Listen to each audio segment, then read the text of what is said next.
So today we'll be continuing along the theme of risk stratification. I'll spend the first half to 2/3 of today's lecture continuing where we left off last week before the discussion. I'll talk about how does one derive the labels that one uses within a supervised machine learning approach. I'll continue talking about how one evaluates risk stratification models. And then I'll talk about some of the subtleties that arise when you want to use machine learning for healthcare, specifically for risk stratification. And I think that's going to be one of the most interesting parts of today's lecture. In the last third of today's lecture, I'll be talking about how one could rethink the supervised machine learning problem not to be a classification problem, but be something closer to a regression problem. And when one now thinks about not will someone, for example, develop diabetes within 1 to 3 years from now, but when precisely will they develop diabetes, so the time to event, then one has to start to really think very carefully about the censoring issues that I alluded to last week. And so I'll formalize those notions in the language of survival modeling, and I'll talk about how one can do maximum likelihood estimation in that setting, and how one should do evaluation in that setting. Okay, so in our lecture last week, I gave you this example of risk stratification for type 2 diabetes. The goal, just to remind you, was as follows. 25% of people in the United States have undiagnosed type 2 diabetes.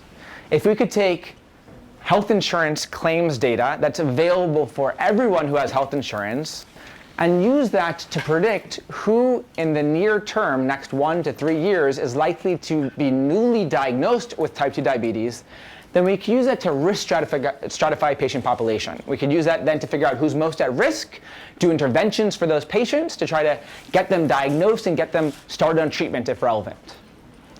Okay, but what I didn't talk much about was where did those labels come from? How did we know that someone had a diabetes onset in that window that I show up there on the top? So what are the answers? I mean, all of you should have read the paper by Razavian et al., so you should hopefully have some ideas. Thoughts? A hint, it was in the supplementary material. How did we define a positive case in that paper?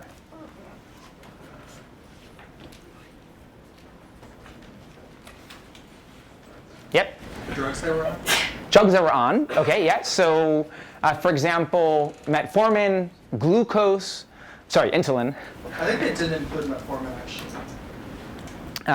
Metformin is a tricky case because metformin is often used for alternative indications. But there are many medications, such as insulin, which are used pretty exclusively for treating diabetes. And so you can look to see, does a patient have a record of taking one of these diabetic medications in that window that we're using to define the outcome? If you see a record of a medication, you might conjecture this patient probably has diabetes. But what about if they don't have any medication listed in that time window? What could you conclude then? Any ideas? Yeah? If you look at the HbA1c value and you know the normal range, and if you see that frequently it's above like 6.5 or 7. So you're giving me an alternative approach, not looking at medications, but looking at laboratory test results. Look at their HbA1c results, which measures approximately an average of 3-month glucose values. And if that's out of range, then they're diabetic. And that's, in fact, usually used as a definition of diabetes. But that didn't answer my original question. Why is just looking at diabetic medications not enough? Some of the diabetic medications can be used to treat other conditions. Sometimes there's ambiguity in diabetic medications, but we sort of dealt with that already by trying to choose an unambiguous set. What are other reasons? Just starting with the medicine and the onset of diabetes could be temporarily extended, like if not after. Oh, that's a really interesting point. Not the one I was thinking about, but I like it. Which is that a patient might have been diagnosed with type 2 diabetes, but they, for whatever reason, in that communication between provider and patient, they decided we're not going to start treatment yet. Right? So they might not yet be on treatment for diabetes, yet the whole healthcare system might be very well aware that the patient is diabetic, in which case doing any of these interventions for that patient might be irrelevant.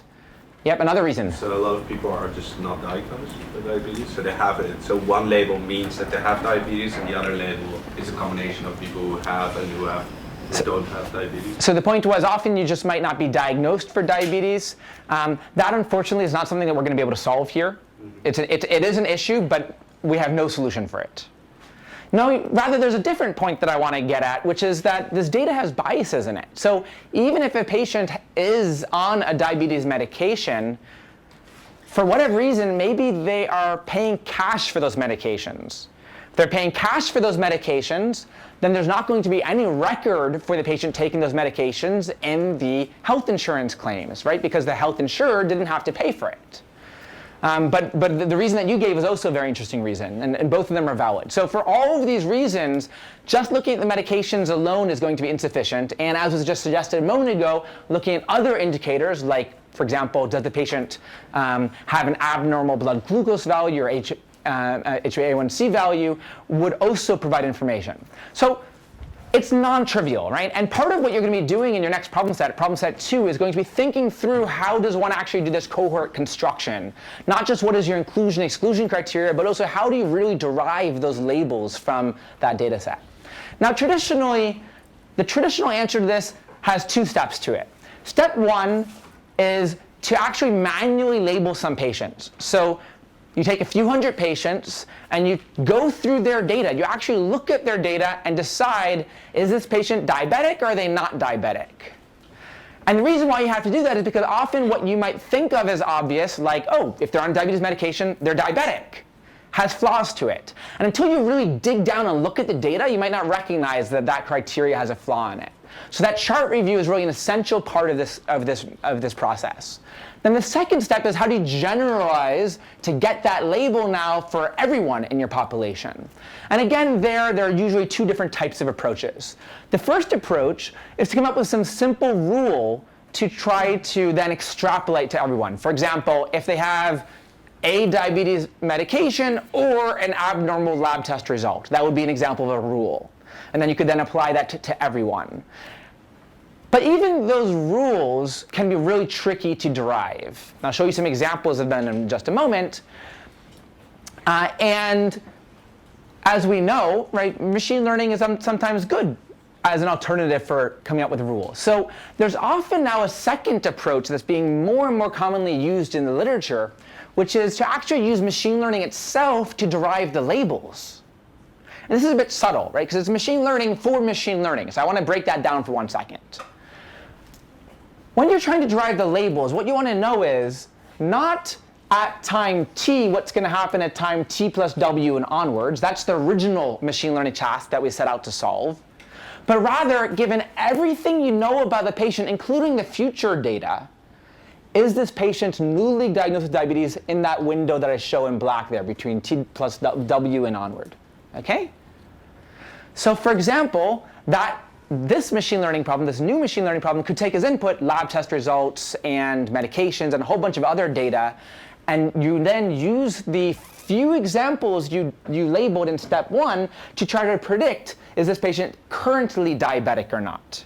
You then use that model to extrapolate to the whole population, and now you have your outcome label. Might be a little bit imperfect, but hopefully it's much better than what you could have gotten with a rule.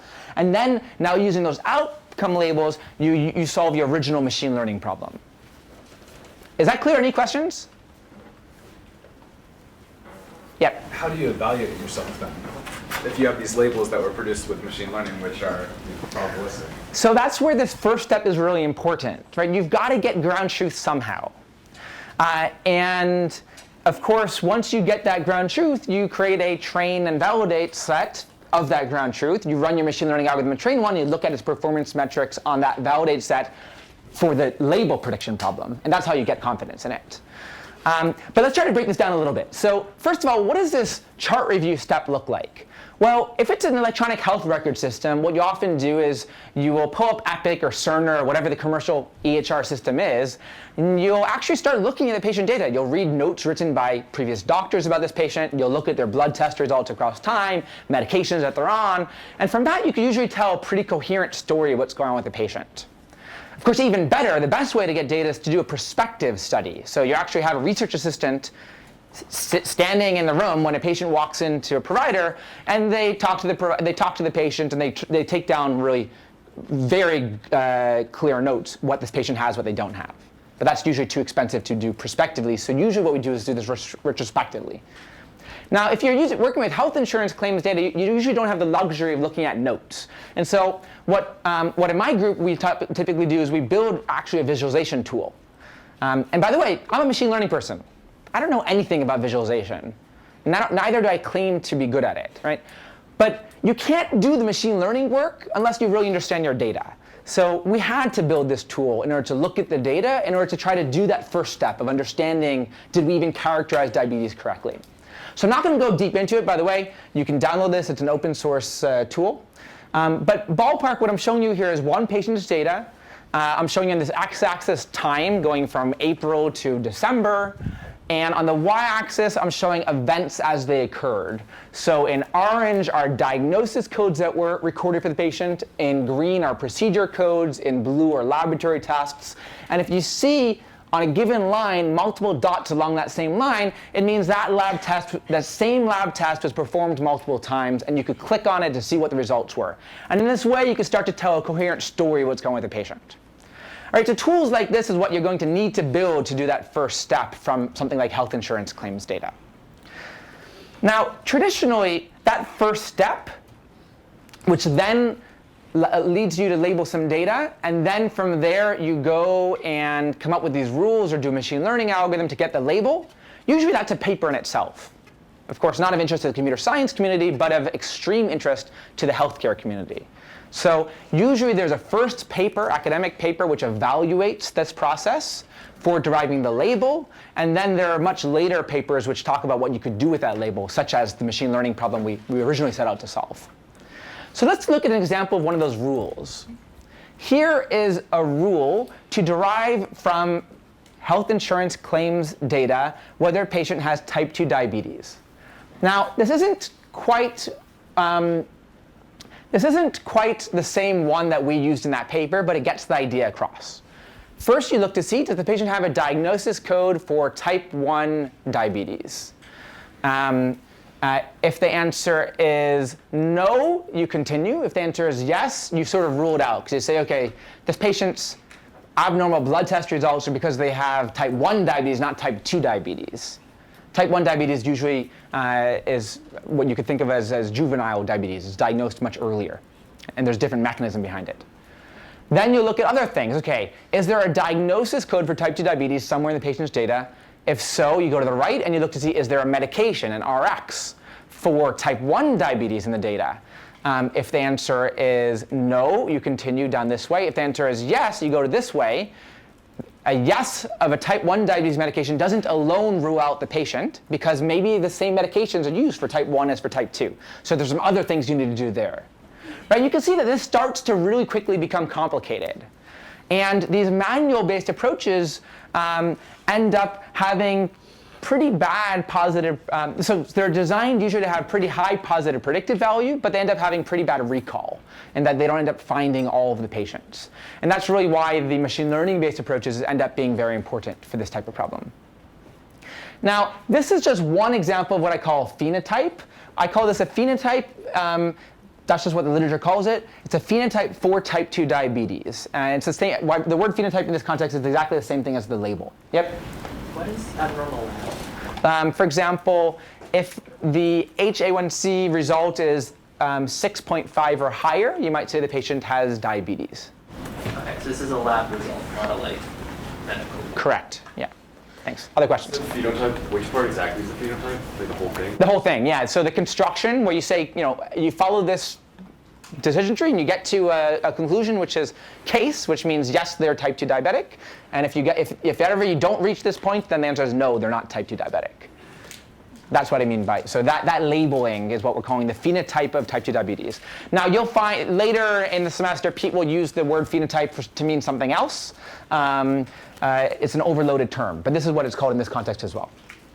Now, here's an example of a website. It's from the PhiKB project, where you will find tens to close to 100 of these phenotypes that have been arduously created for a whole range of different conditions. Okay, so if you go to this website and you click on any one of these conditions, like appendicitis, autism, cataracts, you'll see a different diagram of this sort I just showed you.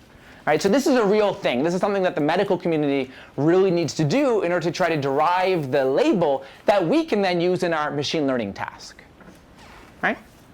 Just curious, is the lab value not the ground truth? Like, if somebody has diabetes, then you must have like abnormal lab values, or and if they have been diagnosed, then they must have. Well, so for example, you might have an abnormal glucose value for a variety of reasons. One reason is because you might have what's called gestational diabetes, which is diabetes that's induced due to pregnancy. But those patients typically, well, although it's a predictive factor, they don't always have long-term type 2 diabetes. So even the laboratory test alone it doesn't tell the whole story. You could be diagnosed without having abnormal lab values. That's much less common here. Yeah, and the story will change in the future because there will be a whole range of new diagnosis techniques that might use new modalities, like gene expression, for example. But typically today, the answer is yes to that.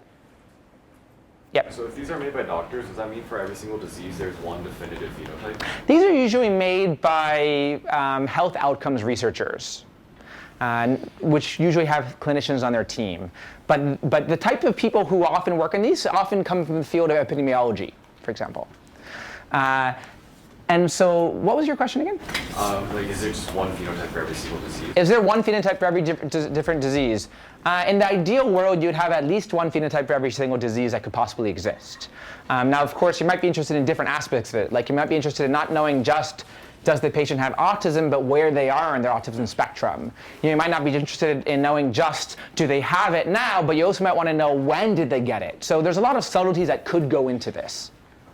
But building these up is really slow, and validating them to make sure that they're going to work across multiple data sets is really challenging and usually is a negative result.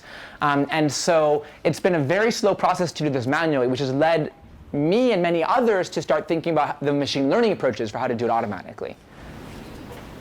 Just as a follow-up, is there any cases where there's like 5 autism phenotypes, for example, or multiple competing ones? Yes, so there are often many different such rule-based systems that give you conflicting results.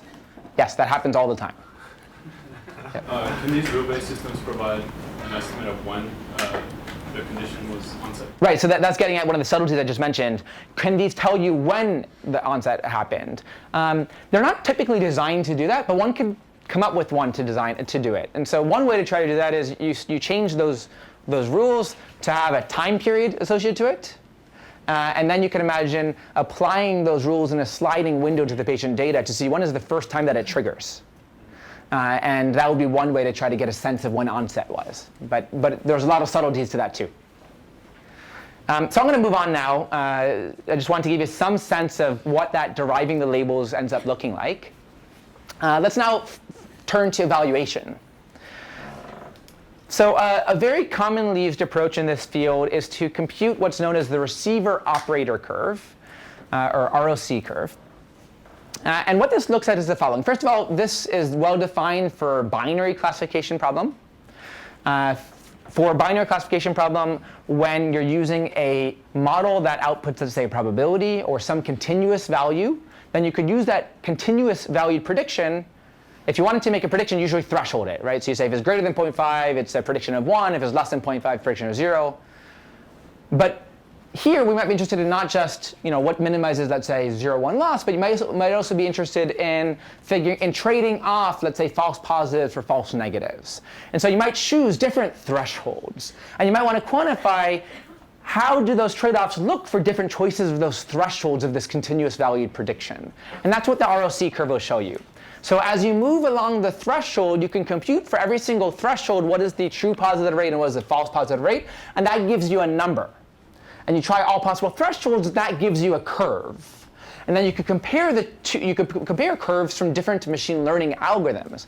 For example, here I'm showing you in the green line the predictive model obtained by using what we're calling the traditional risk factors. So something like 8 or 10 different risk factors for type 2 diabetes that are very commonly used in the literature, versus in blue, it's showing you what you get if you just used a naive L1 regularized logistic regression model with no domain knowledge, just sort of throw in the bag of features. And you want to be up there, right? You want to be in that top left corner. That's the goal here. So you would like the curve, that blue curve, to be up there and then all the way to the right. Now, one way to try to quantify in a single number how useful any one ROC curve is by looking at what's called the area under the ROC curve. And mathematically, it's exactly what you would expect, right? This area is the area under the ROC curve, right? So you can just integrate the curve, and you get that number out. Now, remember I told you you want to be in the top left, upper left quadrant. And so the goal is to get an area under the ROC curve of a 1, right? Now, what would a random prediction give you? Any idea? So if you were to just flip a coin and guess, what do you think? 0.5? Well, I was a little bit misleading when I said you just flip a coin. You've got to flip a coin with sort of different noise rates. And each one of those will get you sort of a different place along this curve. And if you look at the curve that you get from these random guesses, it's going to be the straight line from 0 to 1. And as you said, that will then have an AUC of 0.5. Right? So 0.5 is going to be random guessing, 1 is perfect, and your algorithm is going to be somewhere in between. Now, of relevance to the rest of today's lecture is going to be an alternative definition, an alternative way of computing the area under the ROC curve. So one way to compute it is literally, as I said, you create that curve and you integrate to get the area under it. But one could show mathematically, I'm not going to give you the derivation here, but you can look it up on Wikipedia. One could show mathematically that an equivalent way of computing the area under the ROC curve is to compute the probability that an algorithm will rank a positive labeled patient over a negative labeled patient. Right? So mathematically, what I'm talking about is the following thing.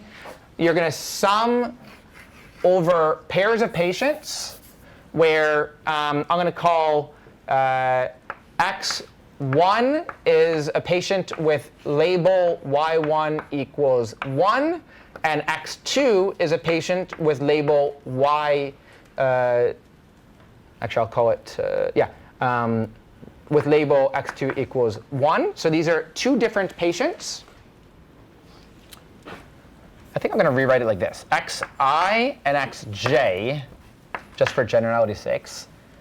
All right, so we're going to sum this up over all choices of xi, for all choices of I and j, such that yi and yj have different labels. So that should say yj equals 0. And then you're going to look at what you want to happen. Like suppose that you were using a linear model here. So your prediction is given to you by, let's say, w dot x 0, xj. What you want is that this should be smaller than w dot xi. Okay? So the jth data point, remember, was the one that got the 0th label, and the ith data point is the one that got the 1 label. So we want the score of the label that should have been, of the data point that should have been 1 to be higher than the score of the data point which should have gotten the label 0. And you just count up, this is an indicator function, you just count up how many of those were correctly ordered. And then you're just going to normalize by the total number of comparisons that you do. Right? And it turns out that that is exactly equal to the area under the ROC curve. And it really makes clear that this is a notion that really cares about ranking. Are you getting the ranking of patients correct? Right? Are you ranking the ones who should have been given 1 higher than the ones that should have gotten the label 0? Importantly, this whole measure is actually invariant to the label imbalance. So you might have a very imbalanced data set, but the sort of if you were to resample with now making it a balanced data set, your AUC of your predictive model wouldn't change. And that's a nice property to have when it comes to evaluating settings where you might have artificially created a balanced data set for computational concerns, even though the true setting is imbalanced. There, at least, you know that the numbers are going to be the same in both settings.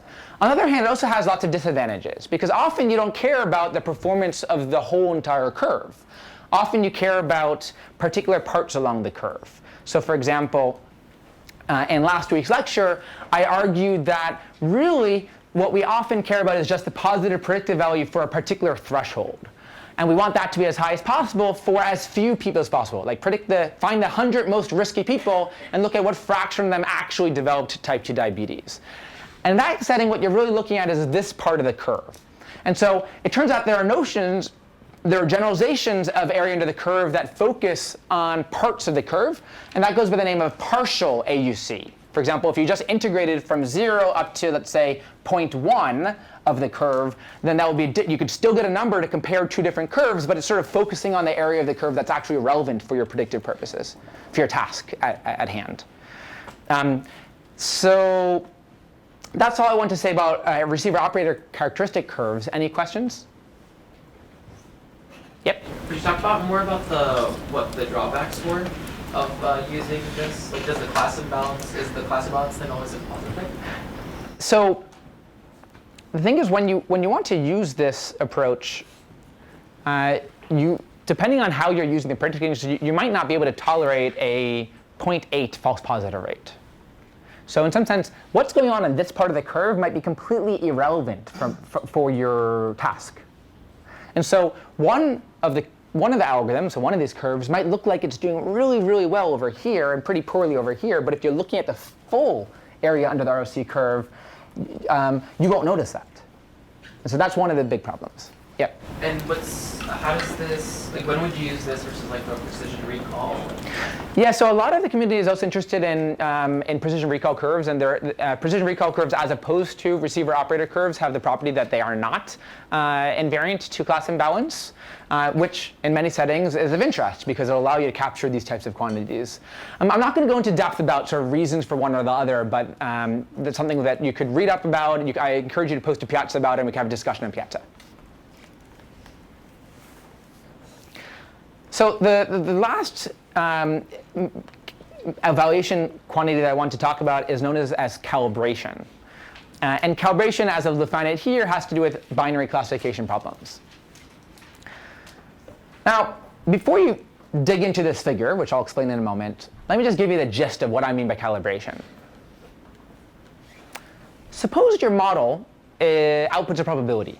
Okay, so you do logistic regression. You get a probability out. And your model says for these 10 patients that their likelihood of dying in the next 48 hours is 0.7.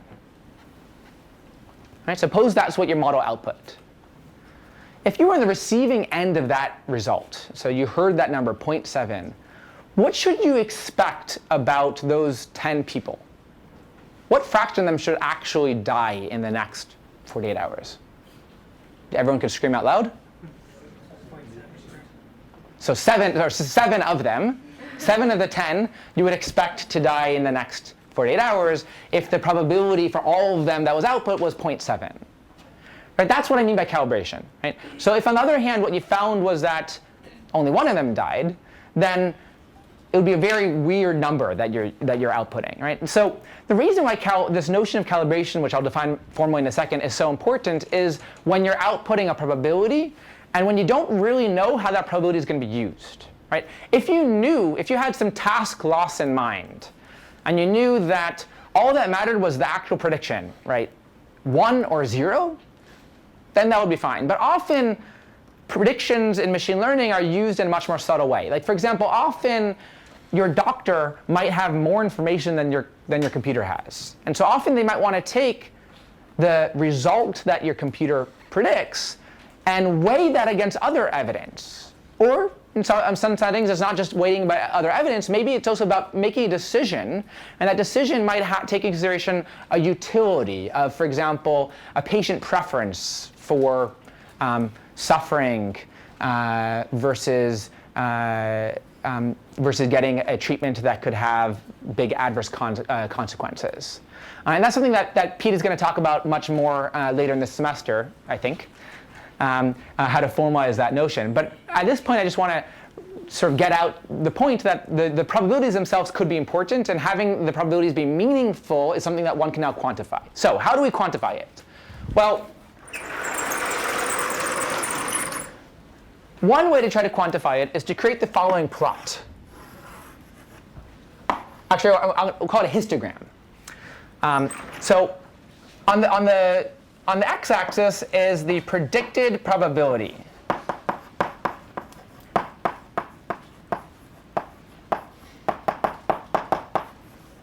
So that's what I meant by p hat. On the y-axis is the true probability. It's what I mean when I say the fraction of individuals with that predicted probability that actually got the positive outcome. That's going to be the y-axis. So I'll call that the true probability.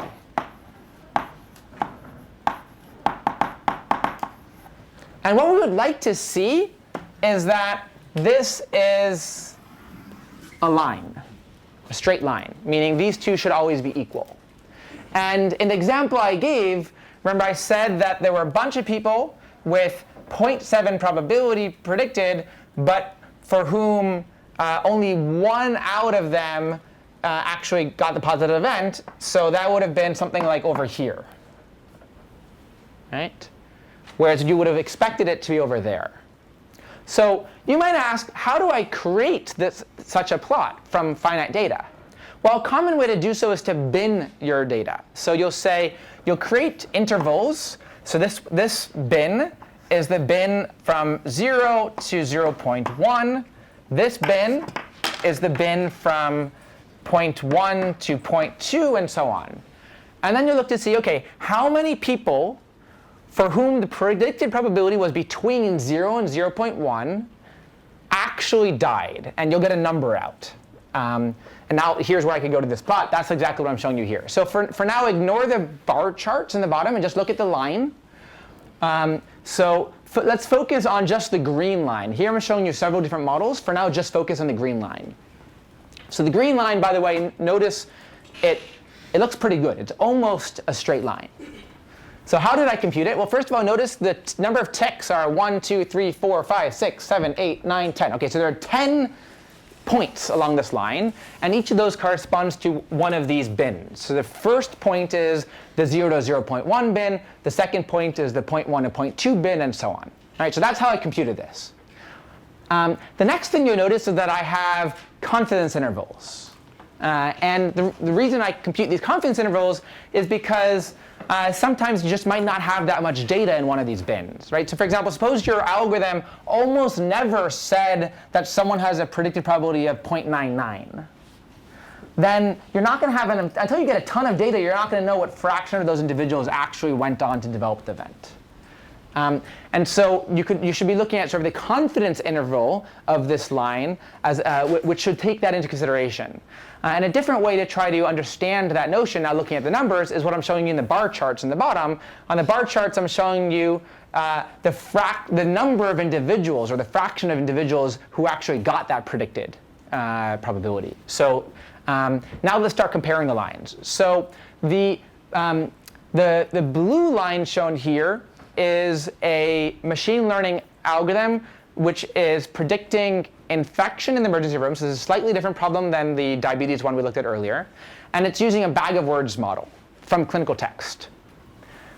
The red line is using just chief complaint. So it's using one piece of structured data that you get at one point in time in the ER. So it's using very little information. And you can see that both models are somewhat well calibrated, but the intervals, the confidence intervals of both the red and the purple lines gets really big towards the end. And if you look at these bar charts, it explains why. Because the models that use less information end up being much more risk averse. So they will never predict a very high probability. They'll always sort of stay in this lower regime. And that's why we have very big confidence intervals there. So that's all I want to say about evaluation. And I won't take any questions on this right now because I really want to get on to the rest of the lecture. But again, if you have any questions, post to Piazza, and I'm happy to discuss them with you offline. So in summary, we've talked about how to reduce risk stratification to binary classification I've told you how to derive the labels. I've given you one example of a machine learning algorithm you could use, and I talked to you about how to evaluate it.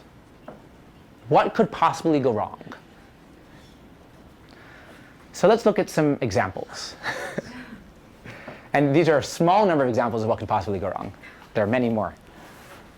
So here's some data.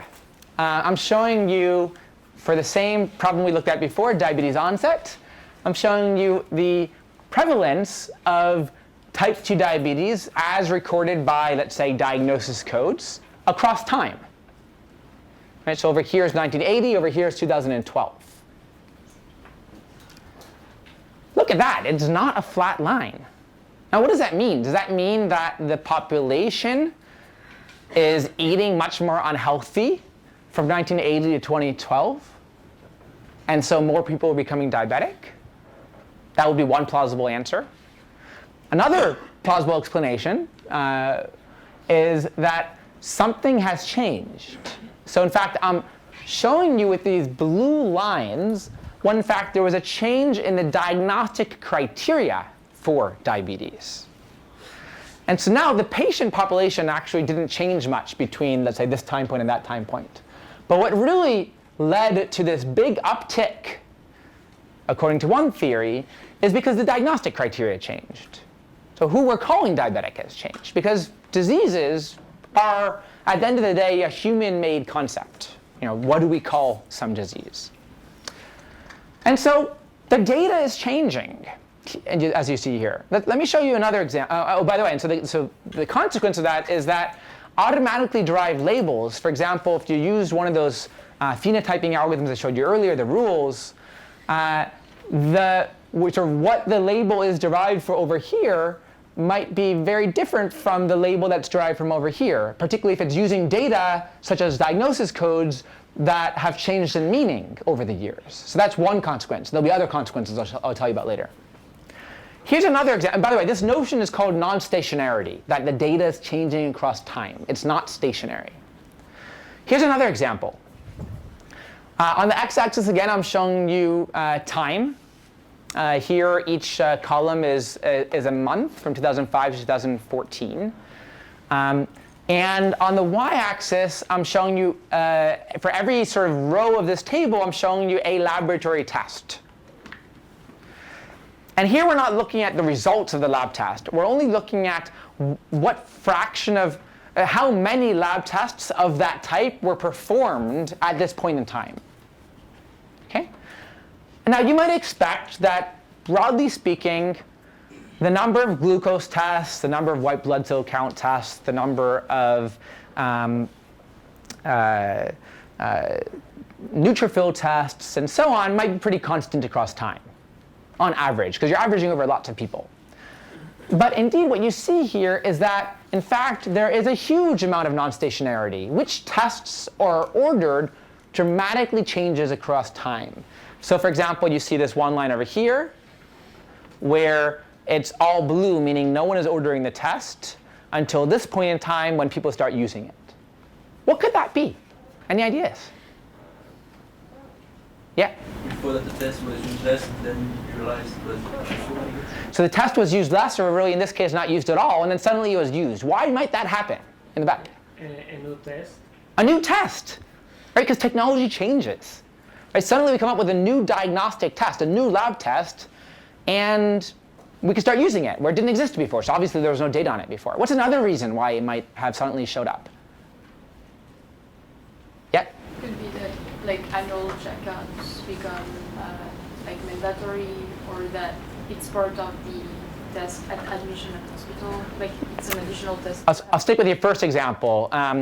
Maybe that test becomes mandatory. Okay? So maybe there's a clinical guideline that is that is created at this point in time, right there. And health insurers decide we're going to reimburse for this test at this point in time. And the test might have been really expensive, so no one would have done it beforehand. And now that the health insurance companies are going to pay for it, now people start doing it. So it might have existed beforehand, but if no one would pay for it, no one would use it. What's another reason why you might see something like this, or maybe even a gap like this? Notice in the middle, there's this huge gap in the middle. What might have explained that?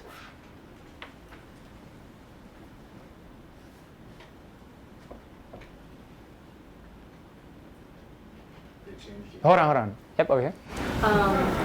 Maybe your patient population is mostly of a certain age and coverage for something changes once your age crosses the threshold. Yeah, so one explanation, I think it's not plausible in this data set, but it is plausible for some data sets, is that maybe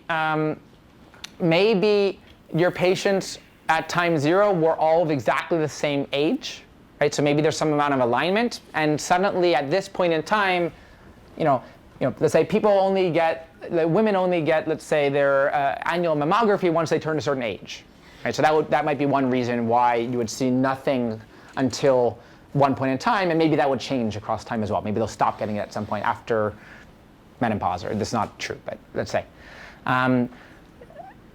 So that's one explanation. In this case, it doesn't make sense because the patient population is very mixed. So you could think of it as being roughly at steady state. So they're not all, you'll have patients of all ages here.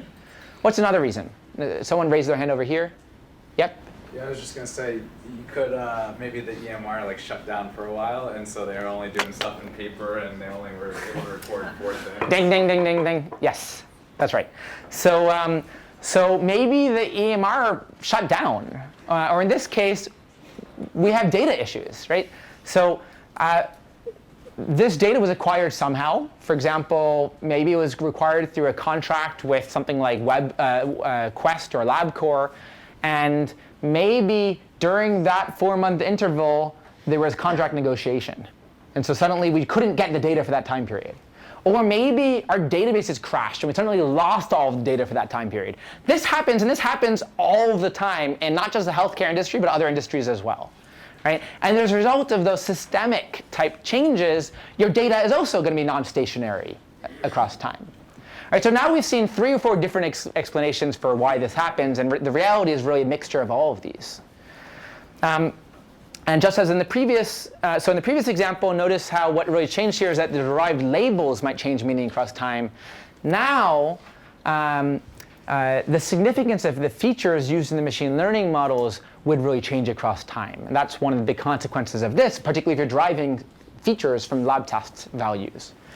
Here's one last example. Again, on the x-axis here, I have time. On the y-axis here, I'm showing the number of times that you observed some diagnosis code of some kind. This cyan line is ICD-9 codes, and this red line are ICD-10 codes. You might remember that Pete mentioned in an earlier lecture that there was a big shift from ICD-9 coding to ICD-10 coding at some point. When was that time? It was precisely this time. And so if you think about the feature vector that you would derive for your machine learning problem, you would have one feature for all ICD-9 codes and one set of features for all ICD-10 codes. And those ICD-9-based features are going to be, they're going to be used quite a bit in this time period. And then suddenly they're going to be completely sparse in this time period. And the ICD-10 features start to become used. And you can imagine that if you did machine learning using just ICD-9 data, and then you try to apply your model at this point in time, it's going to do horribly because it's expecting features that it no longer has access to. And this happens all the time. And in fact, what I'm describing here is actually a major problem for the whole healthcare industry. For the next 5 years, everyone is going to grapple with this problem because they want to use their historical data for machine learning, but their historical data is very different from their recent data. So now, in the face of all of this non-stationarity that I just described, did we do anything wrong in the diabetes risk stratification problem that I told you about earlier? Thoughts? What did I make? No, that was my paper, by the way. Did I make an error? Thoughts?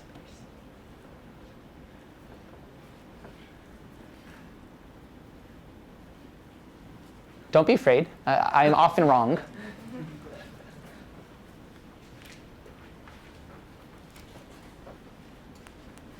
I'm just asking specifically about the way I evaluated the models.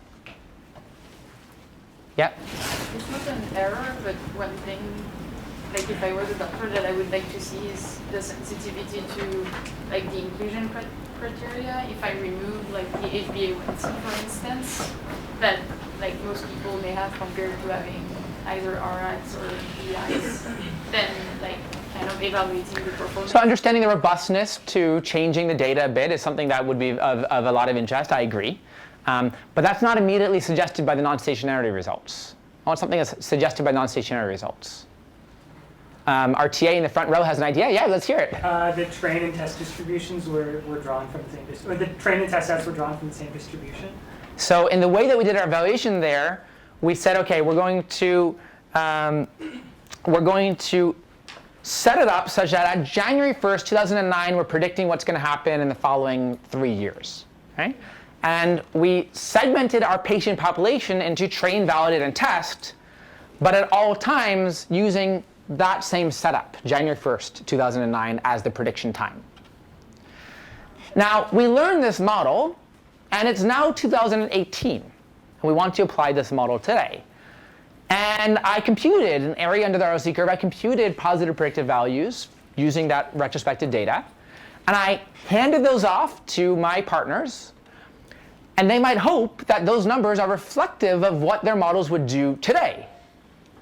But because of these issues I just told you about, right, for example, that the number of people who have type 2 diabetes and even the definition of it has changed, because of the fact that the laboratory, ignore this part over here, that's just a fluke, but the fact that because of the laboratory tests that were available during training might be different from the ones that are available now, and because of the fact that we have only ICD-10 data now and not ICD-9, for all of those reasons, our predictive performance is going to be really horrible now, particularly because of this last issue of not having ICD-9s. Our predictive model is going to work horribly now if it was trained on data from 2008 or 2009. And so we would have never, ever even recognized that if we used the evaluation setup that we had done there. So I wrote that paper when I was young and naive. I'm a little bit more gray-haired now. And so in our more recent work, for example, this is a paper which we're working on right now, done by a master's student of mine, Helen Zhou, and is looking at predicting antibiotic resistance. Now we're a little bit smarter about our evaluation setup, and we decided to set it up a little bit differently. So what I'm showing you now is the way that we chose train, validate, and test for our population. So we segmented our data. So the x-axis here is time, and the y-axis here are people. So you can think of each person as being a different row. And you can imagine that we randomly sorted the rows. Okay? What we did is we segmented our data into these 4 quadrants. The first 2 quadrants we used for train and validate. Notice, by the way, that we have different people in the training set as we do in the validate set. And that's important for another quantity, which I'll talk about in a minute. So we used this data for train and validate, and that's, again, very similar to the way we did it in the diabetes paper. But now, for testing, we use this future data. All right, so we use data from 2014 to 2016. And one can imagine 2 different quadrants. You might be interested in knowing, for the same patients for whom you made predictions on during training, how would your predictions do for those same people at test time in the future data? And that's assuming that what we're predicting is something that's much more myopic in nature. In this case, it was predicting, are they going to be resistant to some antibiotic? But you can also look at it for a completely different set of patients, where for patients who are not used during training at all, and suppose that this 2 bucket isn't used at all, for those patients, how do we do? Again, using the future data for that. And the advantage of this setup is that it can really help you assess non-stationarity. So if your model really took advantage of features that were available in 2007, 2008, 2009, but weren't available in 2014, you would see a big drop in your performance. And looking at the drop in performance from your validate set in this time period to your test set from that time period, that drop in performance will be uniquely attributed to the non-stationarity. So it's a good way to diagnose it. Yep? Just some clarification on non-stationarity. Is it the fact that certain data is just lost altogether, or is it the fact that it's just encoded differently, and so then it's difficult to get that mapping correct? Both of these happen.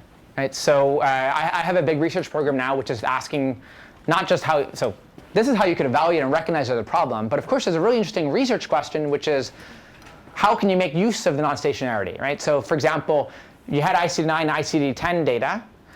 You don't want to just throw away the ICD-9 data. Is there a way to use it? So the naive answer, which is what the community is largely using today, is come up with a mapping, right? Come up with a manual mapping from ICD-9 to ICD-10 so that you can sort of manually transform your data into this new format such that the models you learn from this older time is useful in the future time. That's the boring and simple answer. But I think we could do much better. For example, we could learn new representations of the data. We could learn that mapping directly in order to optimize for your sort of most recent performance. And there's a whole bunch more that we could talk about later. Yep. If there was indeed a non-stationary change, this will enable you to detect it, but this does not ensure like robustness to future. Correct. Right, so this allows you to detect that a non-stationarity has happened, and it allows you to say that your model is going to generalize to 2014, 2016. But of course, that doesn't mean that your model is going to generalize to 2016, 2018. Right? And so how do you do that? How do you get confidence in that? Well, that's a really interesting research question. We don't have good answers to that today. Right? From a practical perspective, the best I can offer you today is build in these checks and balances all the time. So continuously sort of evaluate how you're doing on the most recent data. And if you see big changes, throw a red flag. Build more checks and balances into your deployment process. If you see a bunch of patients who are getting predicted probabilities of 1 and in the past you never predicted probability 1, that might tell you something. Then much later in the semester, we'll talk about robust machine learning approaches, for example, approaches that have been designed to be robust against adversaries. And those type of approaches as well will allow you to be much more robust to particular types of dataset shift, of which non-stationarity is one example. But it's a big open research field. Yep. So just to make sure we understand correct, theoretically, if you could map everything from the old dataset to the new dataset, like the encodings, would it still be okay, like the results you get on the future dataset? If you could do a perfect mapping and it's one-to-one and the distributions of those things also didn't change, then yeah. Really what you need to assess is there dataset shift? Is your training distribution after mapping the same as your testing distribution? And if the answer is yes, you're all good. If you're not, you're in trouble. Yep. What's the difference between like the test set and the train set here? What's the difference between 1 and 3? So 1 is using data only from 2007 to 2013. 3 is using data only from 2014 to 2016. If, in the case if the outcome you care about happened in 2007, 2013, then that observation would be wouldn't be useful. Yeah. So for the diabetes problem, there's also just inclusion/exclusion criteria that you have to deal with. For what I'm showing you here, I'm talking about a setting where you might be making multiple predictions for patients across time. So it's a much more myopic prediction task. But one can come up with an analogy to this for the diabetes setting. Like for example, just hold out half of the patients at random, and then for your training set, use data up to 2009 and evaluate on data only up to 2013. And for your test set, pretend as if it was January 1st, 2013, and look at performance up to 2017. And so that would be, you're changing your prediction time to use more recent data. So the next subtlety is, it's a name that I put onto it. This isn't a standard name. This is what I'm calling intervention-tainted outcomes. Okay, and so the example here came from your reading for today. The reading was this paper on intelligible models for healthcare predicting pneumonia risk in hospital 30-day admissions from KDD 2015. So in that paper, they give an example. It's a very old example of trying to use a predictive model to understand a patient's risk of mortality when they come into the hospital. And what they learned in this, they used a rule-based learning algorithm, and what they discovered was a rule that said if the patient has asthma, then they have low risk of dying. So these are all patients who have pneumonia. So a patient who comes in with pneumonia and asthma has a lower risk of dying than a patient who comes in with pneumonia and does not have a history of asthma. Okay, that's what this rule says. And this paper argued that there's something wrong with that learned model. Any of you remember what that was? Someone who hasn't talked today, please? Yeah, in the back. It was that those with asthma had more aggressive treatment, so that means that they had a higher chance of survival. Patients with asthma had more aggressive treatment. In particular, they might have been admitted to the intensive care unit for more careful vigilance. And as a result, they had better outcomes. Yes, that's exactly right. So the real story behind this is that risk stratification, as we talked about in the last couple weeks, it's used to drive interventions. And those interventions, if they happened in the past data, would change the outcomes. So in this case, you might imagine using the learned predictive model to say a new patient comes in. This new patient has asthma, and so we're going to say they're low risk. And if we took a naive action based on that prediction, we might say, OK, let's send them home. They're at low risk of dying. But if we did that, we could be killing people, because the reason why they were low risk is because they had those interventions in the past. Right? So here's what's going on in a picture. You have your data, X, and you're trying to make a prediction at some point in time, let's say emergency department triage. You want to predict some outcome Y, let's say whether the patient dies at some defined point in the future. Now, the challenge is that, as stated in the machine learning task that you saw there, all you had access to was X and Y, the covariates, the features, and the outcome. And so you're predicting Y from X, but you're marginalizing over everything that happens in between, in this case, the treatment. So the good outcomes, people surviving, might have been due to what's going on in between, but what's going on in between is not even observed in the data necessarily. So how do we address this problem? Well, the first thing I want you to think about is, can we even recognize that this is a problem? And that's where that article really suggests that using an intelligible model, a model that you can introspect and try to understand a little bit, is actually really important for even recognizing that weird things are happening. And this is a topic which we will talk about in a lecture towards the end of the semester, in much more depth. We'll talk about algorithms for interpreting machine learning models. So that's important. You've got to recognize what's going on. But what do you do about it? So here are some hacks. Hack number 1, modify the model. This is the solution that was proposed in the paper you read. They said, OK, if it's a simple rule-based prediction that the learning algorithm outputs to you, you could see the rule that doesn't make sense. You could use your clinical insight to recognize it doesn't make sense. You might even be able to explain why it happened, and then you just remove that rule.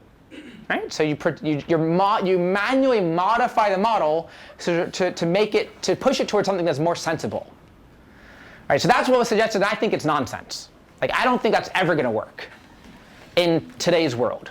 Right? In today's world of high-dimensional models, there's always going to be surrogates which are somehow picked up by your learning algorithm that you will not even recognize, and it'll be really hard to modify it in the way that you want. Maybe it's impossible using this simple approach. By the way, another interesting research question. How do you actually make this work in a high-dimensional setting? But for now, let's say we don't know how to do it in a high-dimensional setting. So what are your other choices? Hack number 2 is to redefine the outcome altogether, to change what you're predicting. So for example, if you go back to this picture, and instead of trying to predict Y, death, if you could try to find some surrogate for the thing you care about, which is pre-treatment, and you predict that thing instead, then you'll be back in business. And so, for example, in one of the optional readings for, or actually, I think in the second required reading for today's class, it was a paper about risk stratification for sepsis, which is often caused by infection. And what they show in that article is that there are laboratory test results, such as lactate, and there are others, which can give you a hint that this patient might be on a path to clinical deterioration. And that test might precede the interventions to try to take care of that condition. And so if you instead change your outcome to be predicting that surrogate, then you're getting around this problem that I just pointed out. Now, a third hack is from one of the optional readings from today's lecture, this paper by Suchi Saria and her students from Science Translational Medicine 2015. It's a really well-written paper. I highly recommend reading it. And in that paper, they suggest formalizing the problem as one of censoring, which is what we'll be talking about for the very last third of today's lecture. In particular, what they say is, suppose you see that a patient is treated for the condition. Let's say they're treated for sepsis. then if the patient is treated for that condition, then we don't know what would have happened to them had they not been treated. So we don't observe the outcome death given no treatment. And so we're going to treat it as an unknown outcome. And for patients who were not treated but ended up dying due to sepsis, then they're not censored. And what I'll show you in the later part of the class is how to learn from censored data. So this is another formalization which tries to address this problem that we pointed out. Now, I call these hacks because really, I think what we should be doing is formalizing it using the language of causality. Once you do this introspection and you realize that there is treatment, in fact, you should be rethinking about the problem as one of now having 3 quantities of interest. There's the patient, everything you know about them at triage, that's the X variable I showed you before. There's the outcome, let's say Y. And then there's that everything that happened in between, in particular the interventions that were happened in between. We'll call that T for a treatment. And the question that one would like to ask in order to figure out how to optimally care for the patient is one of, will admission to the ICU, which is the intervention that we're considering here, will that lower the likelihood of death for the patient? And now when I say lower, I don't mean correlation. I mean causation. Will it actually lower the patient's risk of dying? I think we need to hit these questions on the head with actually thinking about causality to try to formalize this properly. And if you do that, this will be a solution which will generalize to the high dimensional settings that we care about in machine learning. And this will be a topic that we'll talk really in depth after spring break. But I wanted to give you this as one motivation for why it's so important. There are many other reasons to really think about it from a causal perspective. OK, so subtlety number 3. There's been a ton of hype in the media about deep learning in healthcare. A lot of it is very well warranted. For example, the advances we're seeing in areas ranging from radiology and pathology to interpretation of EKGs are all really being transformed by deep learning algorithms. But the problems I've been telling you about for the last couple of weeks of doing risk stratification on electronic health record data, such as text notes, such as lab test results and vital signs, diagnosis codes, that's a different story. And in fact, if you look closely at all of the papers that have been published in the last few years that have been trying to apply the gauntlet of deep learning algorithms at those problems, in fact, the gains are very small. And so what I'm showing you here is just one example of such a paper. This is a paper that received a lot of media attention. It's a Google paper. Called Scalable and Accurate Deep Learning with Electronic Health Records. And if you go across the United States, if you go international, you talk to chief medical information officers, they're all going to be telling you about this paper. They've all read it. They've all heard about it. And they all want to use it. Right? But what is this actually doing? What's going on behind the scenes? Well, this paper uses the same sorts of data we've been talking about. It takes vitals, notes, orders, medications, thinks of it as a timeline, summarizes it, then uses a recurrent neural network. It also uses attentional architectures. And there's some pretty smart people on this paper. Greg Corrado, Jeff Dean are all co-authors of this paper. They know what they're doing. Right? So they use these algorithms to predict a number of downstream problems, readmission risk, for example, 30-day readmission, like you read about it in your readings for this week. And they get pretty good predictions. But if you go to the supplementary material, which is a bit hard to find, but here's the link for all of you, and I'll post it to my slides. And if you look at the very last figure in that supplementary material, you'll see something interesting. So here are those 3 different tasks that they studied: inpatient mortality prediction, 30-day readmission, length of stay prediction. The first line in each of these buckets is what your deep learning algorithm does. Over here, they have 2 different hospitals. I think it might have been University of Chicago and Stanford. And they're showing the area under the ROC curve, which we've talked about, performance for each of these tasks for their best models. Okay? And in the parentheses, they give confidence intervals, let's say something like 95% confidence intervals for area under the ROC curve. Now, the second line that you see is called full feature enhanced baseline. It's using the same data, but it's using something very close to the feature representation that you saw in the paper by Nargis-Razavian, so that paper on diabetes prediction that I told you about and we've been criticizing. Okay? So it's using that L1 regularized logistic regression with a smart set of features. Okay? And what you see across all three settings is that the results are not statistically significantly different. Okay? So let's look at the first one, hospital to A, deep learning, 0.95 AUC. This L1 regularized logistic regression, 0.93. 30-day readmission, 0.77, 0.75, 0.86, 0.85. And the confidence intervals are all overlapping. So what's going on? Right? So I think what you're seeing here, first of all, is a recognition by the machine learning community that, in this case, a late recognition that simpler approaches tend to work well with this type of data. I don't think this was the first thing that they tried. They tried probably the deep learning algorithms first. Second, we're all grasping at this. Like, we all want to come up with these better algorithms.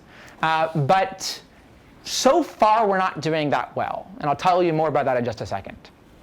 But before I finish with this slide, I want to give you a punchline I think is really important. You might come home from this and say, you know what? It's not that much better, but it's a little bit better. 0.95 to 0.93.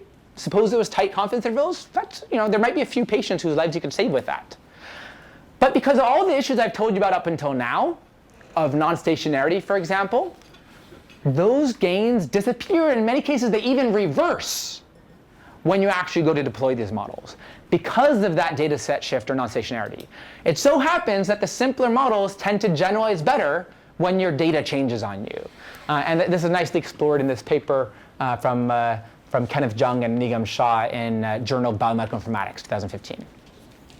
So this is something that I want you to think about. Now, let's try to answer why. Well, the areas where we've been seeing recurrent neural networks doing really well in, for example, speech recognition, natural language processing, are areas where often, for example, if you're predicting what is the next word in a sequence of words, the previous few words are pretty predictive. Like, what is the next that I'm going to say? What is it? Word, right? And you knew that, right? Because it's pretty obvious to predict that. And so the models that are good at predicting for that type of data, it doesn't mean that they should be good for predicting for a different type of sequential data. It's sequential data, which, by the way, lives on many different time scales. Patients who are hospitalized, you get tons of data for them at that time, and then you might go months without any data on them. Data with lots of missing data with multivariate observations that you should put in time, not just a single word at that point in time.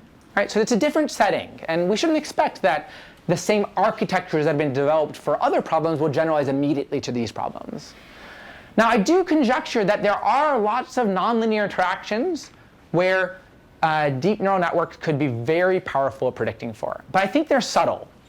And I don't think that we have enough data currently to deal with the fact that the data is messy and that the nonlinear interactions are subtle. We just can't find them right now. But this shouldn't mean that we're not going to find them a few years from now. I think this deservedly is a very interesting research direction to work on. And the final reason to point out is that the features that are going into these types of models are actually really cleverly chosen features. Right? A laboratory test result, like looking at your A1C, what is A1C? Right? So it's something that had been developed over decades and decades of research where you recognize that looking at a particular protein is actually informative of something about the patient's health. Right? So the features that we're using that go into these models were designed, first they were designed for humans to look at, and second, they were designed to really help you with decision making. They were largely independent features from other information that you have about the patient. And all of those are reasons, really, I think, why we're observing these subtleties. OK, so for the last 10 minutes of class, I'm going to have to hold questions because I want to get through all the material. But please post them to Piazza. For the last 10 minutes of class, I want to change gears a little bit and talk about survival modeling. So often we want to talk about predicting time to some event. So this red dot here, this black line here is what I mean by an event. That event might be, for example, a patient dying. It might mean a married couple getting divorced. It might mean the date at which you graduate from MIT. And the red dots here denote censored events. So for whatever reason, we don't have data on this patient S3, after time step 4. They were centered. So we do know that the event didn't occur prior to time step 4, but we don't know if and when it's going to occur after time step 4 because we have missing data there. All right, so this is what I mean by right-censored data. So you might ask, why not just use classification, like binary classification, in this setting, right? So, and that's exactly what we did earlier. We thought about formalizing the diabetes risk stratification problem as looking to see what happens years 1 to 3 after the time of prediction. Right? That was with a gap of 1 year. And there are a couple of reasons why that's perhaps not what you really wanted to do. First, you have less data to use during training, because you've suddenly excluded patients for whom, or said differently, if you have patients for whom they were censored during that time window, you're throwing them out, so you have fewer data points there. That was part of our inclusion-exclusion criteria. Also, when you go to deploy these models, your model might say, yes, this patient is going to develop type 2 diabetes between 1 and 3 years from now. But in fact, what happened is they developed type 2 diabetes 3.1 years from now. Right? So your model would count this as a negative, or it would be a false positive. The prediction would be a false positive. But in reality, your model wasn't actually that bad, right? We did pretty well. Like, we didn't quite get the right range, but they did get diagnosed with diabetes right outside that time window. Right? And so your measures of performance are going to be pessimistic, right? You might be doing better than you thought. Now, you can try to address these two challenges in many ways. Like, you can imagine a multitask learning framework where you try to predict what's going to happen 1 to 2 years from now, what's going to happen 2 to 3 years from now, 3 to 4, and so on. Each of those are different binary classification models. You might try to tie together the parameters of those models via multitask learning formulation. And that'll get you closer to what you care about. But what I'll tell you about in the last 5 minutes is a much more elegant approach to try to deal with that. And it's akin to regression. So that leads to my second point. Why not just treat this as a regression problem? Predict time to event. You have some continuous valued outcome, the time until diagnosis of diabetes. Just try to minimize your squared error, trying to predict that continuous value. Well, so the first challenge to think about is, remember where that mean squared error loss function came from. It came from thinking about your data as coming from a Gaussian distribution. And if you do maximum likelihood estimation of this Gaussian distribution, it turns out to look like minimizing a squared loss. So it's making a lot of assumptions about the outcome. For one, it's making an assumption that the outcome could be negative or positive. Like, a Gaussian distribution doesn't have to be positive. But here we know that t is always non-negative. In addition, there might be long tails. Like, we might not know exactly when the patient's going to develop diabetes, but we know it's not going to be now. It's going to be at some point in the far long future. And that may also look very non-Gaussian. So typical regression approaches aren't quite what you want. But there's another really important problem, which is that if you naively removed those censored points, like, what do you do for the individuals where you never observe the time, where they never get diabetes because they were censored?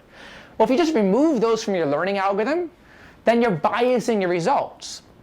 So for example, if you think about the average age of diabetes onset, if you only look at people who actually were observed to get diabetes, it's going to be much closer to now, because obviously the people who were censored are people who got it much later from the censoring time. So that's another serious problem. So the way that we're trying to formalize this mathematically is as follows. Now we should think about having data which has, again, features x, outcome, what we usually call y for the outcome in regression, but here I'll call it capital T because of the time to the event. And now we have an additional variable, so it's no longer a tuple, now it's a triple, b, and b is going to be a binary variable which is saying, was this individual censored? Was the time t denoting the censoring event, or was it denoting the actual event happening? Right, so this is distinguishing between the red and the black. So black is b equals 0, red is b equals 1. Okay? So now we can talk about learning a density, p of t, which I'll also call f of t, which is the probability of death at time t. And associated with any density, of course, is the cumulative density function, which is the integral from 0 to any point of the density.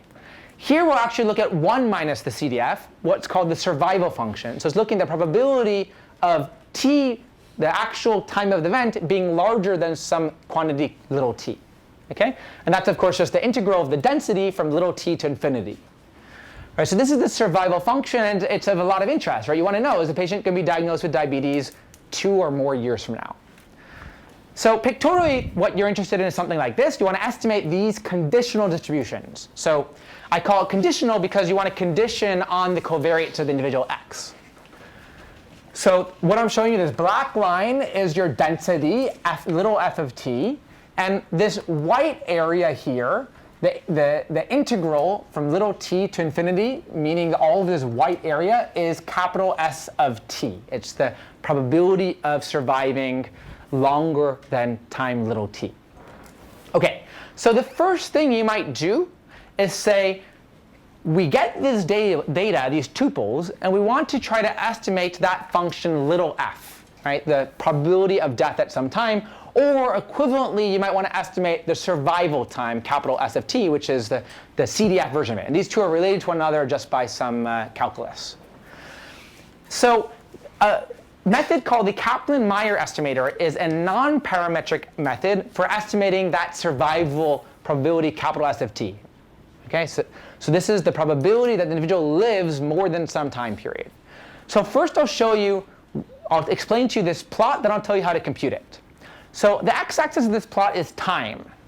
The y-axis is this survival probability, capital S of t. It's the probability that the individual lives more than this amount of time. I think this x-axis is in days, so 500, 1,000, 1,500, 2,000. This figure, by the way, was created by one of my students who's studying multiple myeloma data set. So you could then ask, well, under what covariates do you want to compute this survival? So here, this method I'll tell you about is very good for when you don't have any features. Right? So all you want to do is estimate that density by itself. And of course, you could apply such a method for multiple populations. And what I'm showing you here is applying it for two different populations. Right? Suppose there's just a single binary feature, and we're going to apply it to the x equals 0 and x equals 1. And that gives you two different curves out. But here the estimator is going to work independently for each of the two populations. So what you see here in this red line is for the x equals 0 population. We see that at time 0, everyone is alive, as you would expect. And at time 1,000, roughly 60% of the individuals are still alive by time 1,000, and that sort of stays constant. Now you see that for the other subgroup, the x equals 1 subgroup, again, at time step 0, as you would expect, everyone is alive. But they survive much longer. At time step 1,000, over 75% of them are still alive. And of course, of interest here is also confidence balance. I'm not going to tell you how I computed that, but it's in some of the optional readings. And by the way, there are more optional readings given on the bottom of these slides.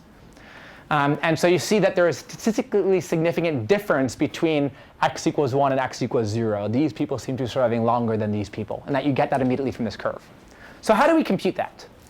Well, we take those observed times, those capital T's, and here I'm going to call them just y. I'm going to sort them. So these are sorted times, and I'm looking at, I don't care whether they were censored or not censored.